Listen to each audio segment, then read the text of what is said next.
What is going on, ladies and gentlemen? My name is Nicola Espresso and welcome to today's Advanced Warfare video. Now, before we get into it, if you're American, happy 4th of July, and if you're anybody else or watching this at a later date, I hope you're having a great day in general. Now, today, what we're going to be talking about is the tech end of Advanced Warfare, something I've done a little bit here on my channel throughout my coverage, and it's something that could be hit or miss with you guys. Some people may find it extremely interesting, and some people it may bore the hell out of. But today, what we're primarily going to be talking about are the graphics and frame rate of the game. The full article to the Eurogamer article with Digital Foundry can be found in the description below. That's where our info is going to be pulled from today. Now, as you guys remember, I'm sure Ghost was the first to experiment with next gen in any sort of development, though it lacked in a lot of areas. The only real differences were the lighting, blood splatter, and not much else. Aesthetically speaking, not much else was very visible. So was it the best way to go into next gen? Not really, but we do have to keep in mind that this game was primarily developed on current generation consoles, and that's about the only time I'll ever defend Ghost. So with Advanced Warfare having a full 3 years to develop their title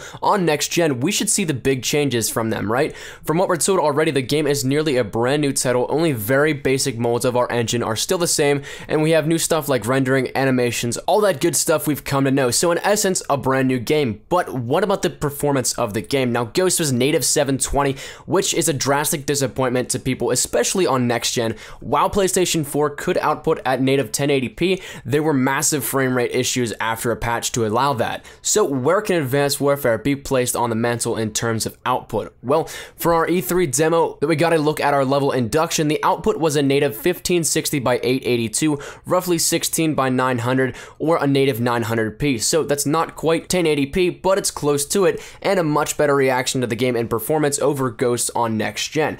Something that a lot of people would never notice though, including myself until I saw it, was the E3 demo had massive frame drop issues. If you watch the gameplay on Call of Duty's YouTube, you wouldn't even notice it because YouTube caps videos at 30 frames per second. But if you check the link in the description to the article that I'm referring to, you can find a full 60 frames per second version of the demo along with a frame rate counter. It constantly was dropping to a range of 40 to 50 frames per second, but then again, we wouldn't notice it if viewing elsewhere. So to me, that's kind of stunning to see that it was having that many issues, but here's where it's promising, and I can guarantee we won't have these problems at launch. The demo for the game is an alpha build of Advanced Warfare. By the time that November rolls around, there will be so many bug fixes and all of that already out of the way, as well as the gameplay demo was recorded before an SDK or software development kit update was released on next-gen consoles. That update allocated 10% more RAM previously reserved only for Kinect to be able to be usable by next-gen hardware. With all that being said, I'd be surprised if while fixing up all these bugs that the game isn't fully optimized to be native 1080p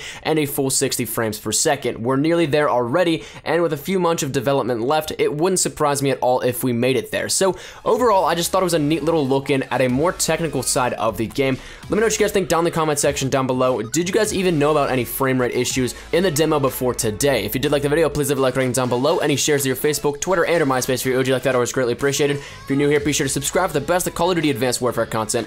Any news and information, you guys know exactly where to find it right here up on my channel. Thank you guys once again so much for watching. My name is Nicola Espresso. As always, if you guys are having a great day, I shall see you guys tomorrow. Take care and peace.